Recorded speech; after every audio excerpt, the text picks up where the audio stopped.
কুড়িগ্রামের রাজারহাট উপজেলার ৩ নং রাজারহাট ইউনিয়ন পরিষদের চেয়ারম্যান এনামুল হকের বিভিন্ন ধরনের অনৈতিক ও স্বেচ্ছাচারিতামূলক কাজের প্রতিবাদে তার অপসারণ দাবিতে বিক্ষোভ ও সমাবেশ করেছে ছাত্র জনতা ও ইউপি সদস্যরা।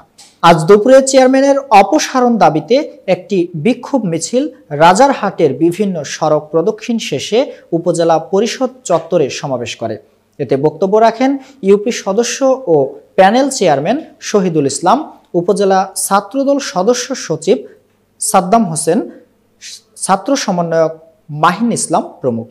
এ সময় বক্তারা বলেন, এই চেয়ারম্যান আওয়ামী লীগের ক্ষমতার অপব্যবহার করেছেন, এখন পলাতক রয়েছেন, তাকে আর চেয়ারে দেখতে চায় না এলাকাবাসী।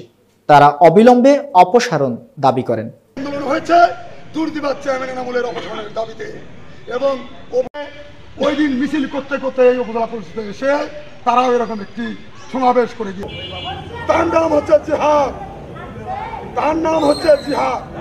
যদি প্রতিবাদ করার ক্ষমতা না দিতে পারি নাই, দেখেছি 5 থেকে 18 বছর পর্যন্ত বয়স আছে, তাদের কাছ থেকে অনেক টাকা লক্ষ লক্ষ টাকা